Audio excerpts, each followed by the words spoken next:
sini akan menjelaskan tentang hasil observasi kami, yaitu tentang arthropoda. Arthropoda dibagi menjadi 4 kelompok, yaitu yang pertama adalah Myriapoda, yaitu adalah hewan atau serangga kecil. Itu memiliki kaki banyak atau bisa disebut kaki 1000.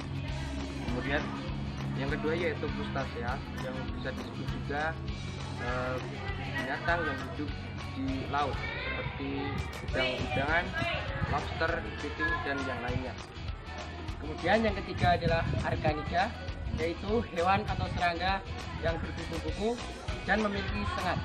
Kemudian Dan yang terakhir yaitu Insecta atau bisa dibilang Hexapoda, dan itu memiliki ciri khas berkaki 6 dan sering disebut serangga.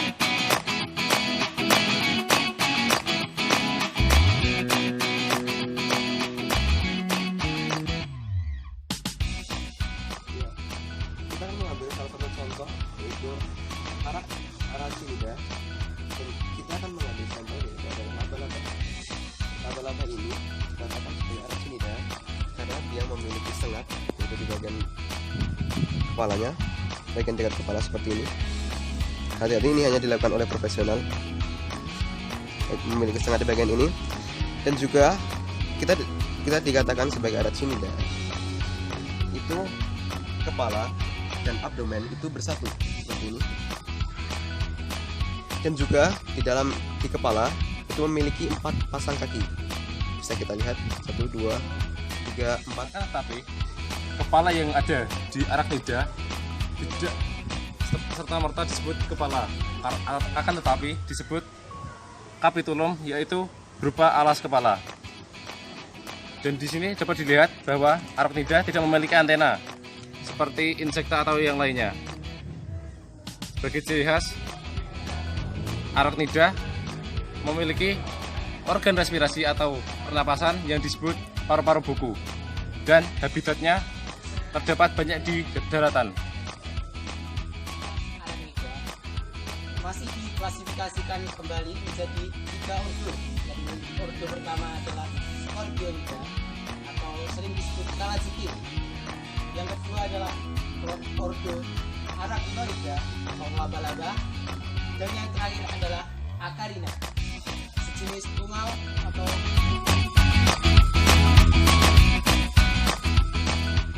yang selanjutnya Arthropoda kelas Insecta. Insecta dibedakan atau dikelompokkan menjadi 2 jenis. Yang satu Apterygota, yaitu Insecta tak bersayap. Yang kedua Pterygota, yaitu Insecta bersayap. Dan kami mengambil contoh dari jenis Insecta Pterygota, yaitu belalang. Belalang sendiri memiliki bagian tubuh yang dapat dibedakan.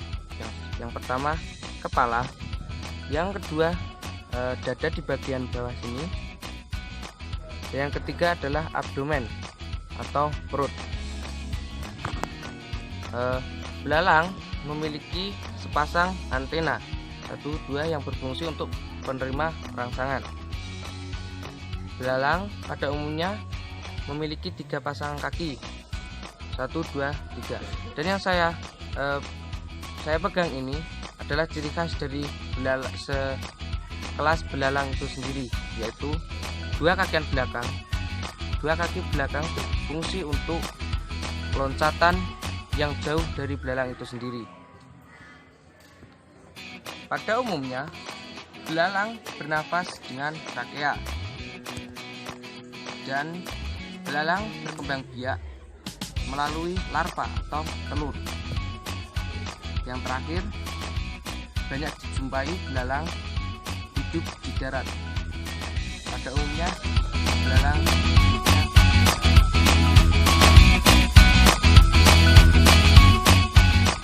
Selanjutnya saya akan menjelaskan ordo Arthropoda dari kelas Myriapoda.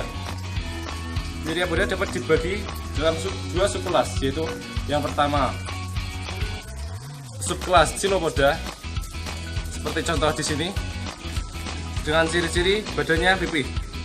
Dan juga yang kedua subkelas Diplopoda, yang memiliki ciri-ciri badan bulat.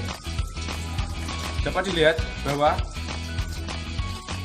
Chilopoda memiliki satu pasang kaki perluas badannya dan memiliki antena di bagian kepala.